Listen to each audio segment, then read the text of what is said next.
What's up, y'all? America's favorite lineman. Let's rig this big old 75 today. Right here we're going to use number 4 poly for our H1. This will be our primary stinger going up to the bottom of the cutout.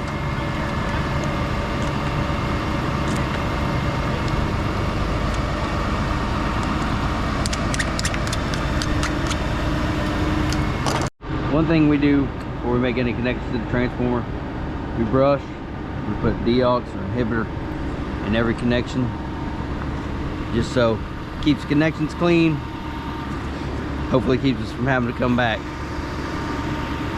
Right here we have our squirrel guard or animal guard. It's got different rivets for different size. About that second one fits on this number 4 pretty good.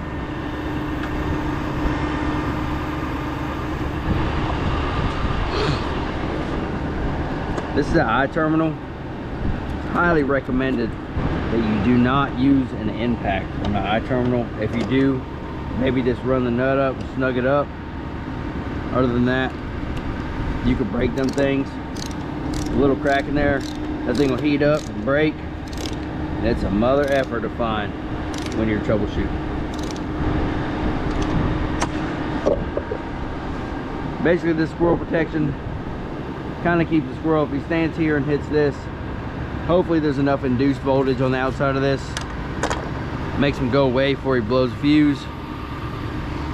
Sometimes they'll chew through it after a while, but just a little bit of extra protection, everything we can do. Same thing with this poly wire. A lot of times it'll deter that squirrel. All right, so I talked about this being your H1.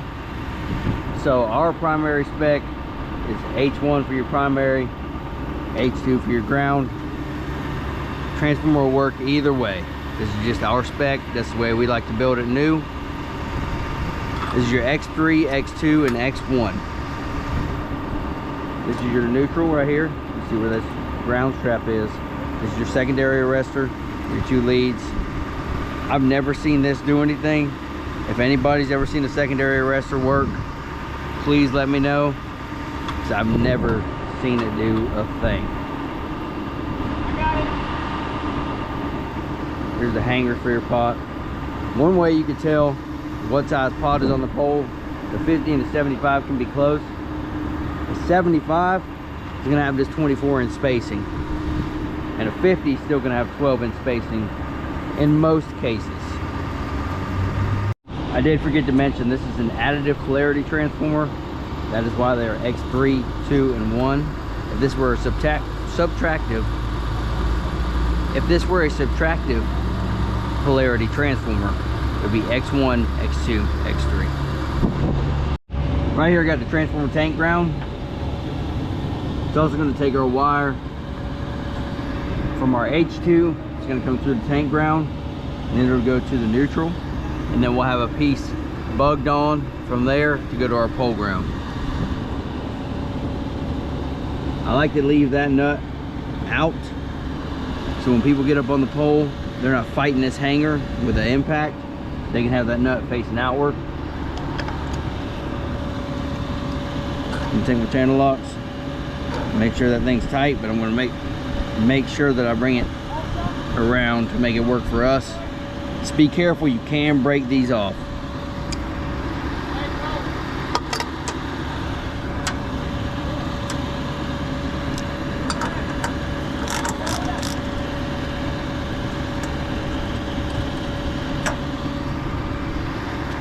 Now I'm going to take this number 4 bare copper.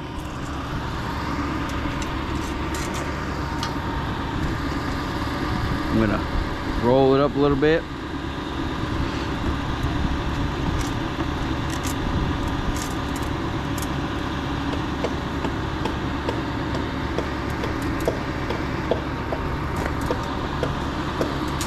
Make sure I got that thing brushed.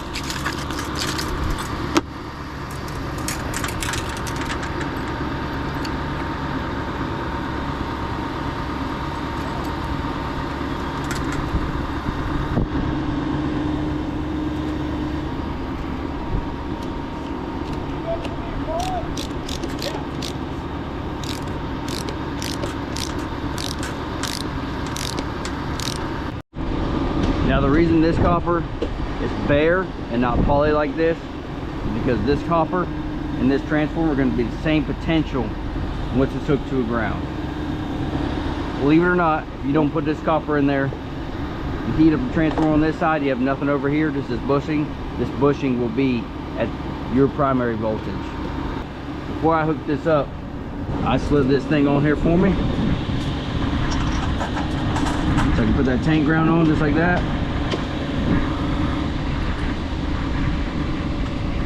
Spin that nut up there.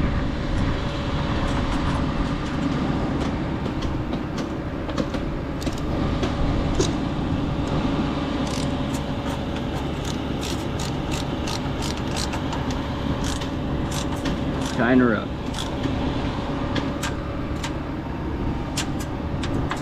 I'm gonna make sure all this wire that I got balled up, I'm gonna make sure it's gonna be all right here on top of the pot, tucked in, so when they hang this pot, it ain't gonna be all out in their way, in the way of the wire, touching the wire.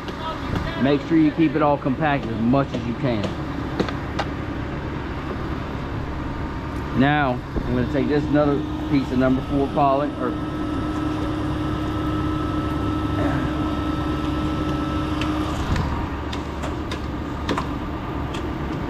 now I'm going to get this other piece of number 4 copper bare, and this will be the copper that goes from our H2 to the pole ground. I know everybody's got different specs for how they rig their transformers. Let me know how y'all rig yours in the comments. I like seeing different stuff. So for me, I rig the transformer the same every time. I try to leave this bug about the lip of this transformer, maybe a little lower, so when it bends over it's nice and it's flush with the top of the transformer.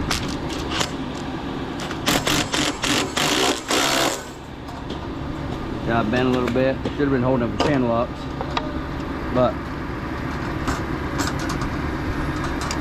there we go.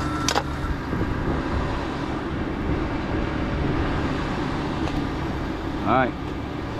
She's rigged for now. We're going to use those same risers that are already up there.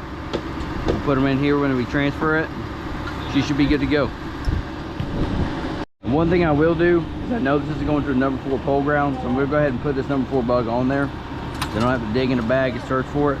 And I know this is going to our number 2 neutral, so I know that a 105 is the connection he's going to use for that, or a 130. So I got it right here.